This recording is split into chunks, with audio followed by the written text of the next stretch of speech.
But Taj Mahal కట్టింది షాజహాన్ అని ఇప్పుడు కూడా చెప్తారు. కానీ చరిత్రలో చూస్తే అది ఎప్పుడో కట్టింది. తర్వాత షాజహాన్ వచ్చినాడు అంటారు. చాలా సింపుల్ క్వశ్చన్. సమాధికి ఎక్కడైనా మహల్ అని పేరు పెడతారా? మరి దీనికి తాజ్ మహల్ అని ఎందుకు వచ్చింది? మరి గవర్నమెంట్ దాని కింద ఉన్నటువంటి అరల్ని ఎందుకు మూసి ఉంచింది? ఏముంది రహస్యం?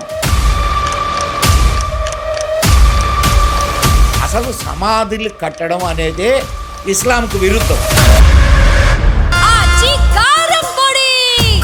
అదరగొట్టే కారం రంగు రుచి ఆచి కారం పొడి. బట్ తాజ్‌మహల్ కట్టింది షాజహాన్ అని ఇప్పుడు కూడా చెప్తారు. కానీ చరిత్రలో చూస్తే అది ఎప్పుడో కట్టింది. తర్వాత షాజహాన్ వచ్చినాడు అంటారు. అది ఇప్పుడు దాన్ని దేనికి చిహ్నంగా చెప్తారు చెప్పు? ప్రేమకు చిహ్నం అంటే లైక్ తెల్లబ్బా, సింబల్ ఆఫ్ లవ్ అంటారు కదా. Symbol of love. లవ్వా కొవ్వా? విదేశీ అతిథులు వస్తే కూడా వాళ్ళకి ఈ దీన్ని కానుగ్గా ఇస్తుంటారు. మోడీ గారు వచ్చిన తర్వాత భగవద్గీత ఇవ్వడం మొదలైంది. ఇది దౌర్భాగ్యం కాదు. అంతే. ఒక సమాధిని తీసుకొని, ఇప్పుడు అది సమాధిని తీసుకొని వచ్చి కొంపలో పెట్టుకుంటారా ప్రేమకు చిహ్నం అని? ఏం ప్రేమ? షాజహాన్కి 7 భార్యలు. అవును. ఈమె 4వ ఆమె. ఈమెకి ఎంతమంది పిల్లలు పుట్టారో తెలుసా నీకు? 14 మంది పిల్లలు. ఓకే. చివరిదే ఆడపిల్లని కంటూ చనిపోయింది రక్తస్రావం అయ్యి. బుర్హాన్పూర్లో ఆమెను ఖననం చేశారు. ఖననం చేసిన 6 నెలల తరువాత షాజహాను ఈ పేరు ముంతాజ్. ఆమె అసలు పేరు వేరే ఉంది, అర్జుమన్ బాను బేగం. 6 నెలల తర్వాత మళ్ళా అది తవ్వి ఆ ఎముకల్ని తీసుకొని వచ్చి ఇక్కడ పెట్టి సమాధి అన్నారు. అసలు అంటే తాజ్‌మహల్ గురించి చూస్తున్నప్పుడు నాకు ఇంకొకటి తగిలింది. నీకు యాక్చువల్గా ఏంటంటే, ఇప్పుడు అదొక కాంప్లెక్స్. తాజ్‌మహల్ అనేది కాంప్లెక్స్. నీకు ఒక్క తాజ్‌మహలే కాదు, అది ఒక దాంట్లో 500 గదులు ఉండేవి. అవును. అండ్ రాజభవనాలు, సైనిక స్థావరాలు, అండ్ మన గోశాలలు, అశ్వశాలలు తాజ్‌మహల్లో. సో చుట్టూ. మరి అది హిందువుది కాదు, వాళ్ళు కట్టించారని చెప్తారు. మరి ఇవన్నీ ఎందుకు ఉంటాయి అక్కడ ఒక సమాధి దగ్గర? సరే రైట్, నీకు ఒక చాలా సింపుల్ క్వశ్చన్. చెప్పండి. అది ఎవరు కట్టించారు ఏందనే తర్వాత మనం మాట్లాడుకుందాం. చాలా సింపుల్ క్వశ్చన్.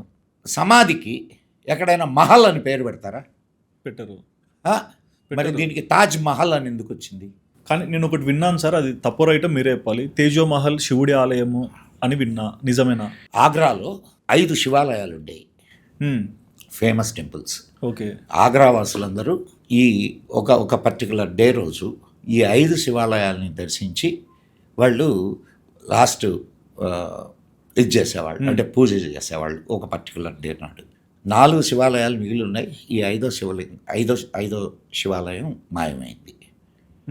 దాన్ని ఆగ్రేశ్వరాలయం అంటారు. ఓకే. ఆ ఆగ్రేశ్వరాలయమే ఇది తాజ్‌మహల్. యాక్చువల్గా ఆ ప్లేస్ షాజహాను వాళ్ళ దగ్గర నుంచి తీసుకున్నాడు. జైపూర్ రాజా వాళ్ళ దగ్గర నుంచి తీసుకున్నాడు ఆ స్థలాన్ని. అంటే బలవంతంగా లాక్కున్నాడు. వాళ్ళు ఏం మామూలుగా తీసుకోవడం అని అంటే లాక్కోవడం అని. లాక్కొని తన భార్యకు, ఇప్పుడు సరే రైట్ ఓకే, అది ఏం కాదయ్యా, అది తాజ్‌మహల్ షాజహానే నిర్మించాడు, ఓకే అనుకుందాం కాసేపు. మరి గవర్నమెంట్ దాని కింద ఉన్నటువంటి అరల్ని ఎందుకు మూసి ఉంచింది? అదే సార్ నేను అడిగేది. ఏముంది రహస్యం? దాంట్లో ఏం రహస్యం లేకపోతే ఎందుకు తెరవకూడదు? తర్వాత నీకు ఇంకొక చిన్న ఇది చెప్తాను. నా కింద ఉన్నటువంటి గదుల తలుపులు చెక్క తలుపులు ఉండేవి. ఆ చెక్క తలుపుల్లో ఒక తలుపు యొక్క చెక్కను తీసుకొని కార్బన్ డేటింగ్ చేశారు. కార్బన్ డేటింగ్ చేస్తే అది ఈ షాజహాన్ కట్టించాడన్నటువంటి సంవత్సరానికి 300 సంవత్సరాల ముందుది. అవును. మరి దానికి ఏమంటావు? ఎట్లొచ్చింది 300 సంవత్సరాల ముందు చెక్క తలుపు? కానీ ఒక గుడిని ఈయన సమాధి చేయడం అనేది ఏంటి సార్?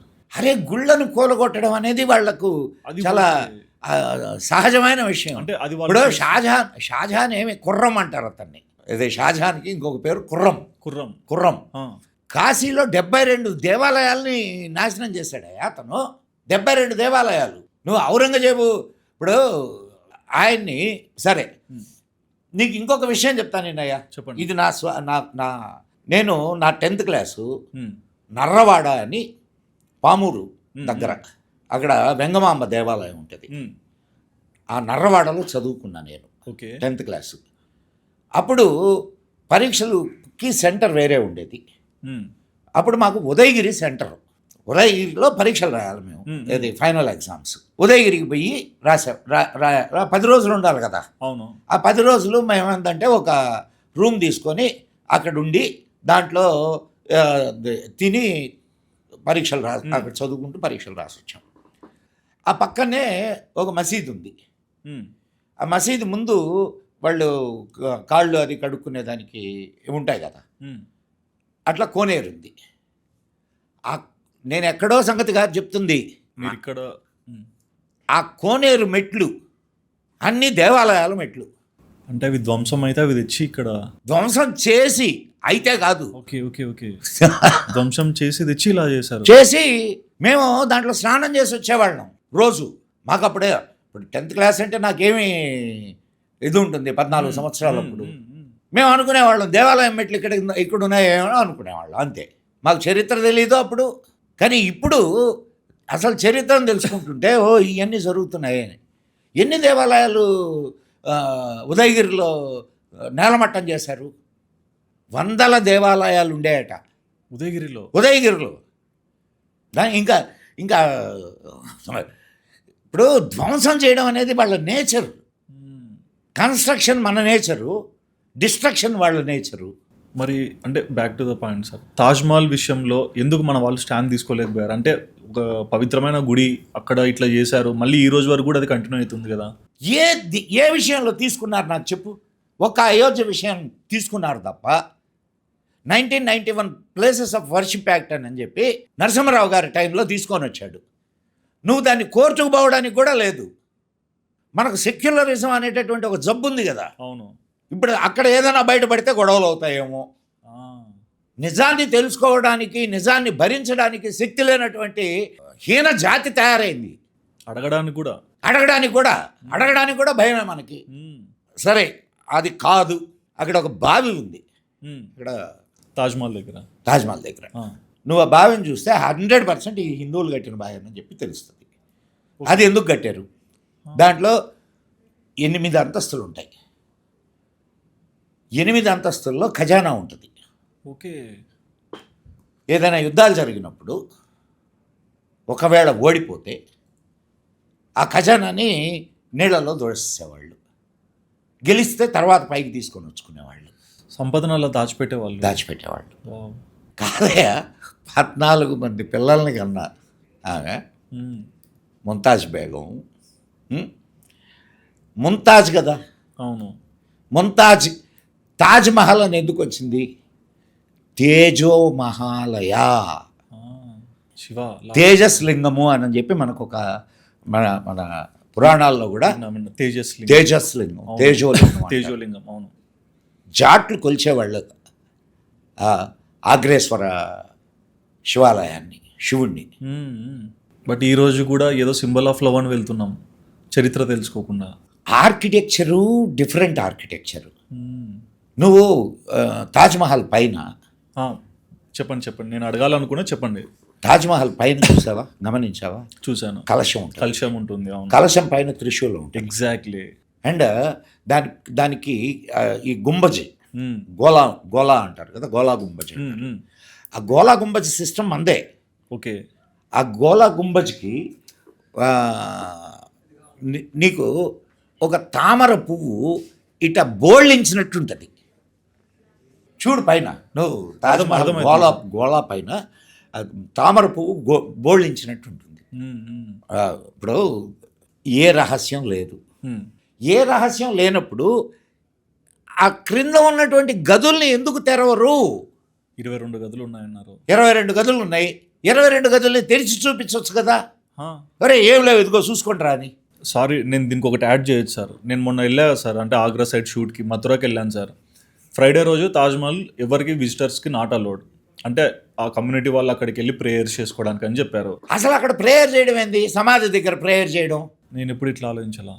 ఇప్పుడు అసలు సమాధులు కట్టడం అనేదే ఇస్లాంకు విరుద్ధం. అవునా? దర్గాలు ఆ, దర్గాలు ఇస్లాంలో భాగం కాదు. అవి వేరు ఇవి వేరు. ఇది దర్గానే కదా లెక్క. అవును. ఇస్లాంకు విరుద్ధం అది. అక్కడికి పోయి నమాజ్ చేయడం ఏంది? అక్కడ పోయి ఎవడు నమాజ్ చేస్తాడు? దర్గాకు పోయి నమాజ్ చేస్తాడు ఎవడైనా? ప్రతి శుక్రవారం అక్కడ ఖచ్చితంగా విజిటర్ నాట్ అలౌడ్. ఓన్లీ వచ్చి వాళ్ళ వరకు మాత్రమే ఆ ప్రైవసీని ఇచ్చారు. నాకు ఆడికి పోయేంత వరకు తెలియదు సార్. నీకు నేను చెప్తున్నది అదే. ఆ. ఇప్పుడు మనల్ని ఇప్పుడు దాకా పరిపాలించిన నాయకులు నీది హిందువు అంటే ఎంత హీనంగా చూస్తున్నారో అంత హీనంగా చూశారు. ఇప్పుడు హిందువు మాట్లాడడానికి నోరెత్తుతున్నాడు. ఇంతకుముందు నోరెత్తడానికి అవకాశం ఎక్కడుంది? అప్పుడు జైళ్ళు నోళ్ళు తెరిచాయి.